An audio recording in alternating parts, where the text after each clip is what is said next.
It's alive! It's alive! It's alive! It's alive!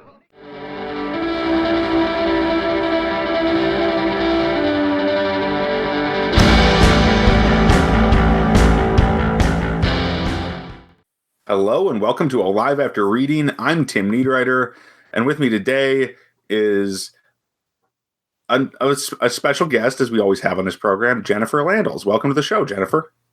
Hi, Tim. Thanks for having me.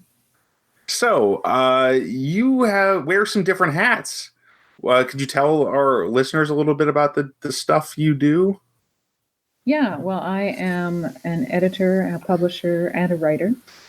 Among other things, I also teach swordplay from horseback, but that's not the show. So.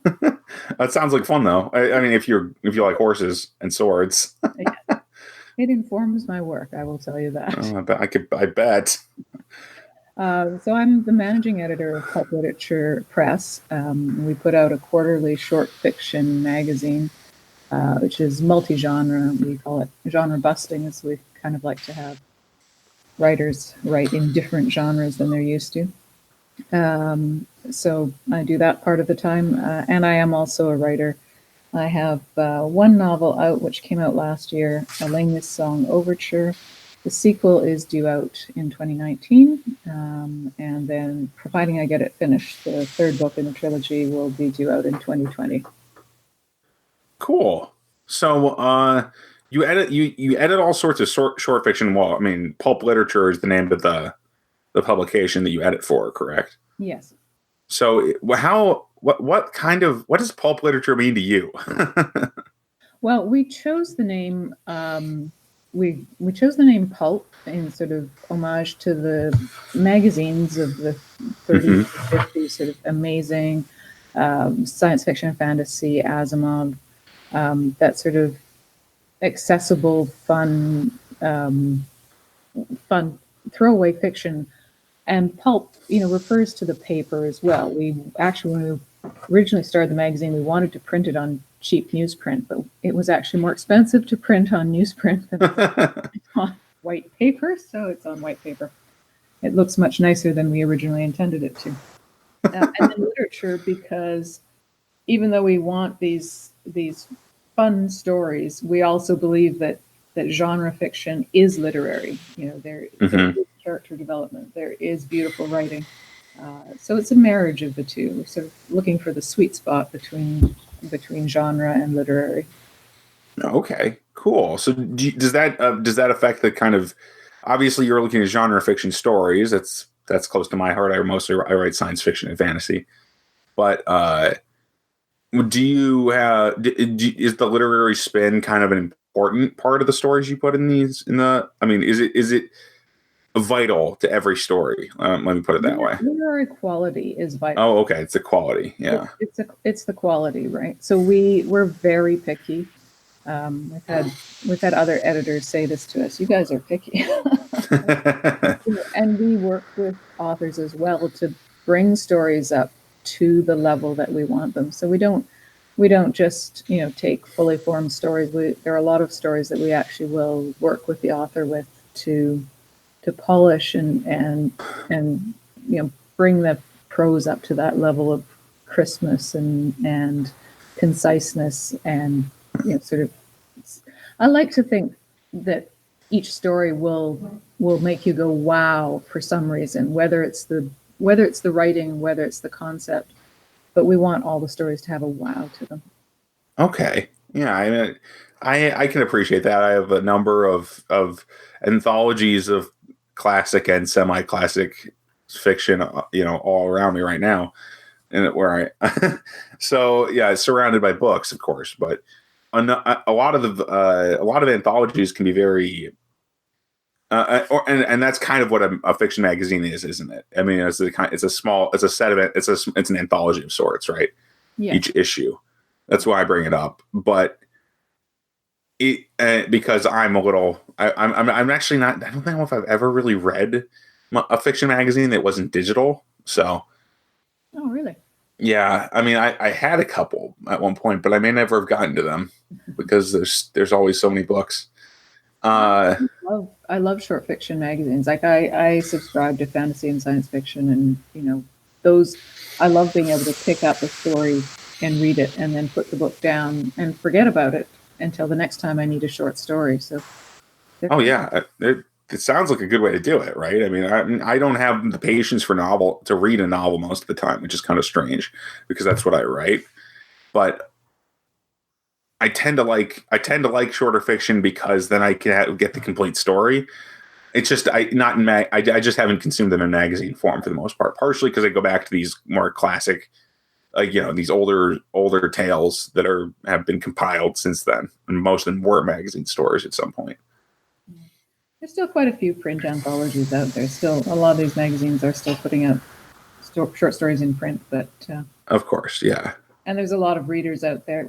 I would say our readership is probably about 60-40 print versus digital. Huh. Okay. I mean, I knew there was still an audience in that for print matter, but I'm a pretty big digital convert, which is why even though I'm surrounded by books, I read more on my Kindle than out of any of them. Yeah. Not to pimp Amazon unnecessarily. Should have just said e-reader. Oh well. Everyone knows what most of the e-readers are these days. Yeah. So yeah, so you also write fiction, and I do tend to get a little crafty on these shows. I'm going to talk a little bit about craft, but the difference between editing fiction and writing fiction, obviously, is that you're more assisting people with advice and ideas as far as making changes when you're editing, right? I mean, I've never been an editor, so maybe. Well, Yeah. It depends on. There's different layers of editing. Mm. So when we edit, we start with sort of a developmental or story edit, and some stories are already at a point where they don't need that. They already have a nice story arc. They have the central conflict appearing early, and the reader's hooked right away. Mm-hmm. But some stories have a great idea or a great character, but they're slow to get going, or they sag in the middle. And that's what the story editor or developmental editor tends to do, is to work on those aspects. And I do a bit of that editing.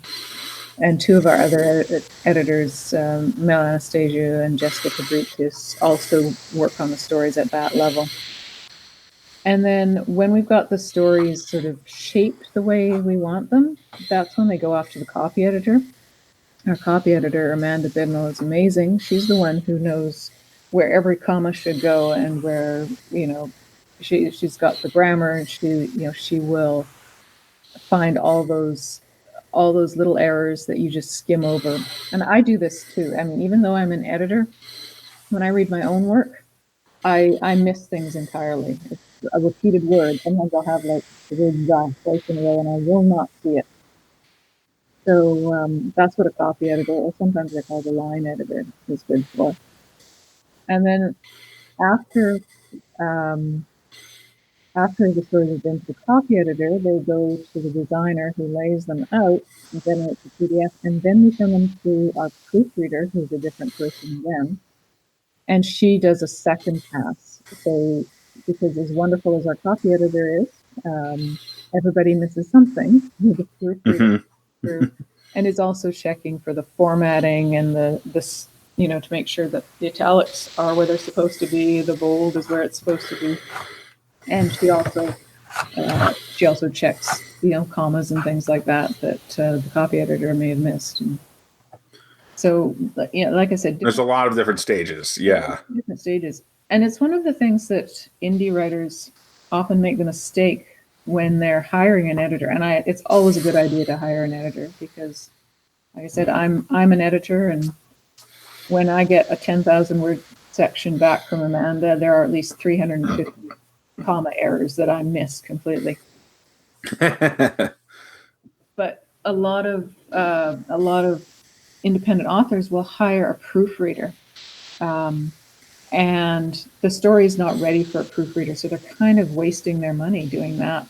Mm-hmm. What they need to do is hire a story editor first to work the kinks out of the story, and then they might be ready to hire a copy editor or a proofreader to get that final polish on before they hit publish.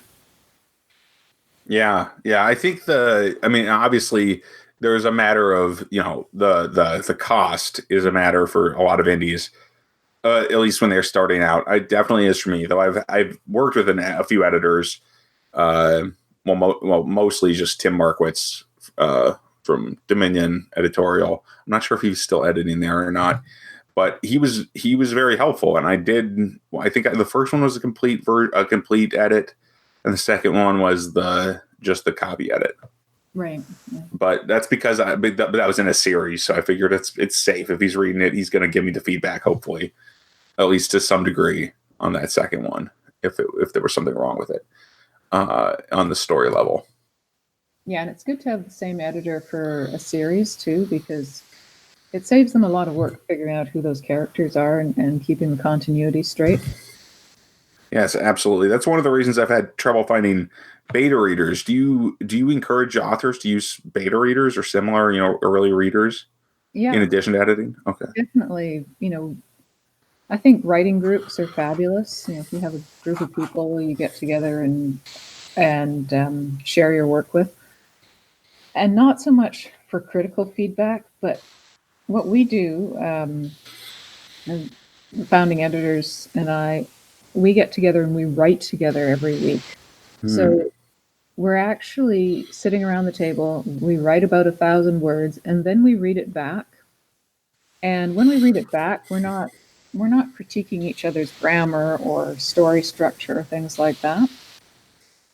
But what we get from reading back is we get an honest first reaction, because you're right there in the moment. You can see people gasp or laugh or frown, or so you can tell which parts aren't working. You can tell which parts are working, and I think that is super valuable. So if you have, if you can read out loud to somebody, I actually, in my first book, I actually read it out loud to my kids. So I used them as good as and that was good because they are super critical in my children. But anybody you can get an honest reaction from is good. Your mother is not the best person. Absolutely. Yeah, you need somebody a little more harsher than that in general. Yes. So, yeah. So, moving along from the editing, I'm kind of curious what your the book you've released is about. So it's a fantasy. It's the story of a young girl who finds out that she can turn music into magic. It is also the story of her mother and her grandmother at different stages in their life, and the three stories sort of weave together and come together at the end of the first book. So I say it's a coming of age saga, but it's also a love story and a family drama, and there is also a lot of action and horse chases and magic, things like that. Yeah, so a good high fantasy in a lot of ways. Sounds like it sounds like it definitely hits that genre as much as I often in the past wished I could just defy genres. The more I think about it, the more I'm like, yeah, that's probably a good thing if people can recognize that book as something that they want to read that's useful to everybody. And so that sounds interesting. So music into magic. Always fun to have I like that kind of thing when you tie the arts into the magic system. I find that very interesting. Yeah, the basis of the magic is kind of that when she hits certain resonant frequencies, it has an effect on matter. So, which is true in real life too. It's just a little more exaggerated in a fantasy novel. And I used to be a singer and guitarist in a couple of rock bands, so music is part of my past as well. Oh, cool. I've never had a talent for music, but or really any arts that involved, not hitting keys. But but I do admire music, and it's a very I enjoy music a lot, and I think it's especially rock music. Actually, I've listened to rock and heavy metal. It's kind of my thing, but but recently, actually, and this is kind of a tangent, but I recently discovered that when I'm writing, I no longer really want to listen to anything to lyrics, and that's a big change for me, because when I started out, I would listen to just about anything I felt pumped me up at the time, and that's what I listened to when I was writing or editing. And now I'm like, no, it's got to be quiet, or I've got to have no lyrics at least. I've got to do a soundtrack kind of thing. Yeah, I can't write with music on. I can't even I can write with instrumental music on, or background noise, like in a coffee shop or something. But any music that I really like makes me listen to it too much and is too distracting. That's how it's become for me as well. Yeah. It didn't. Yeah, go on. With music. So if I'm doing artwork, I have music on, and that actually helps quite a lot. Different part of the brain, I guess. Yeah, I mean, it makes sense, because the artwork is not the linguistic center of the brain, and if you've got lyrics, they're probably interfering with that in some way, or at least occupying the part of the brain you need for writing. Exactly. That would make sense. So, as far as your the tandem editing and writing, you mentioned a little bit before how you can send, once, even when you've edited something, another editor further down the process is going to come and pick out a lot of stuff. How is it being an editor and a writer? Obviously, you don't do both for the same book, right?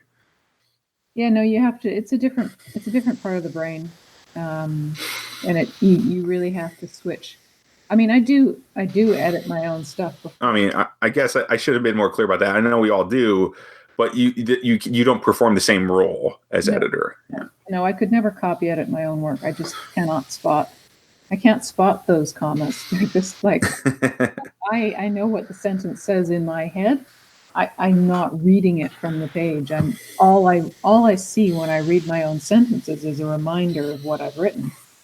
So I could probably just have the first and last word there, and I'd know what the sentence was.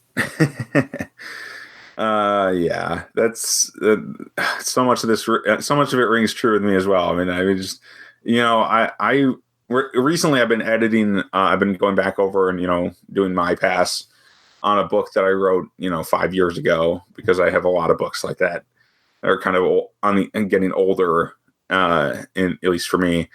And now I'm like, I'm gonna clean this up, and I'm gonna send it out eventually.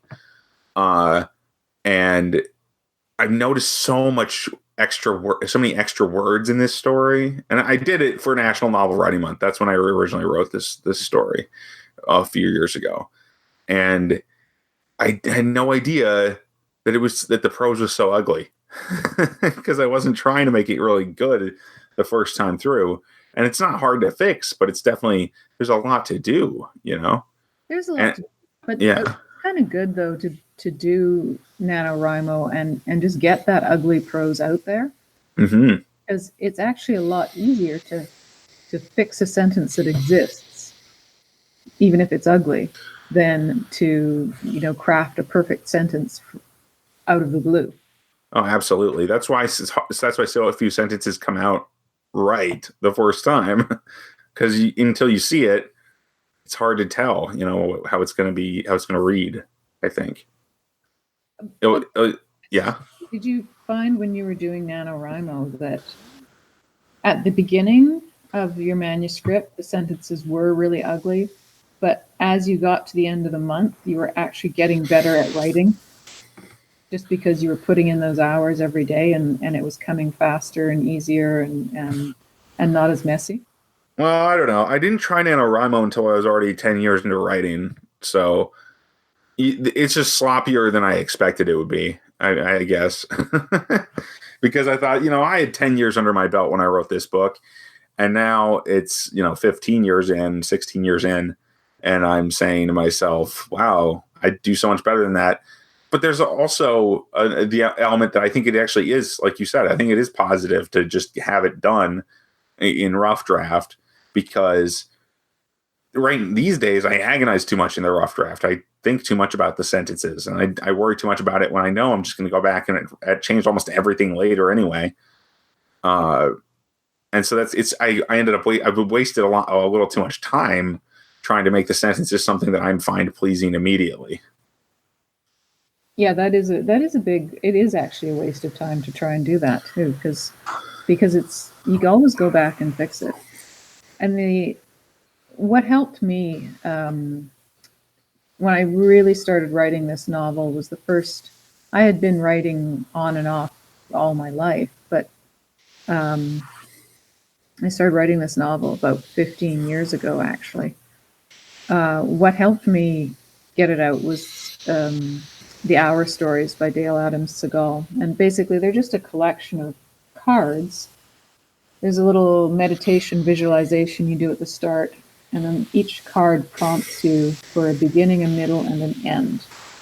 And you write for 20 minutes, you write the beginning, and you get another prompt, you write for 20 minutes, you write the middle, you get another prompt, you write for 20 minutes, and you write the end. And by the end of it, you've got about 1,000 words on paper. Okay. Or on the screen, however you're working. And then, because you have this time pressure, and you have to just give yourself permission to write garbage, surprisingly, it's not usually as bad as I think it is when I get to the end. Like, often I will process, I'll think, oh my God, this is awful, I've got nothing here. But then when I read it back right away, and like I said, we do this together once a week, read it back right away, it's like, oh, this is actually pretty good. There's some gems in here. And I actually wrote pretty much all of the novel in that fashion, 1,000 words at a time. That's my first draft process. Wow. And those prompts, that sounds like a fun way to write, actually. I really do enjoy the kind of random prompts in the middle of a longer story sometimes, because I have ADHD. I get distracted easily. So focusing on micro portions of the story really helps. It helps me get through it. Yeah. Prompts too is that they kind of ask questions that are really useful. Like, what is your character yearning for? And it's like, you may not have thought about that for a while. So, okay, now I'm going to have to throw in something that she really wants. I've got to bring that up somehow. So it does help you get back to those important elements of story that we often tend to forget because we're just, chugging along trying to get through the plot, right? Yeah. I mean, sometimes, if your destination is more important than your journey, the book might well fall into the trap of being, boring. Yeah, I mean, plot-driven stories all well and good, and you want exciting things to happen, but it has to mean something to the character, otherwise it won't mean anything to the reader. Yeah, absolutely. Yeah, so having those sort of little introspective moments that help you think, oh, what's my character's greatest fear? What's the antithesis of this feeling? And because anytime you're doing writing, it's always good to have opposites, whether it's opposite feeling, opposite motion or movement, things like that. They create tension, which is what keeps the reader turning the page. Yeah. And speaking of turning the page and other segues that probably don't work, we're coming to the end of the show now, and I'm going to ask you where we can find your stuff, and just remind everyone where your work is and where they can look into it. Well, you can go to pulpliterature.com, and you can buy the novels from the Pulp Literature page as well, and you can get the subscriptions to Pulp Literature magazine. It is also available on Amazon and Kobo and most of the major platforms. You can also ask for it in your bookstore, and it can be ordered anywhere in the world. So. Oh, cool! Thank you for being on the show. Well, thanks a lot. I enjoyed it. Yeah, it's been good. And As for me, you can find this podcast at mentalcellarpublications.com. You can find my books on amazon.com.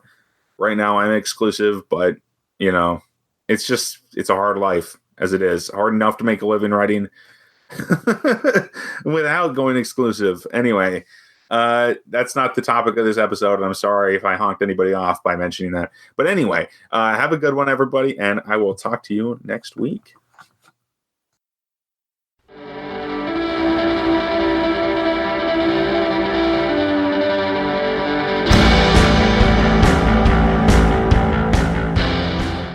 That tears it.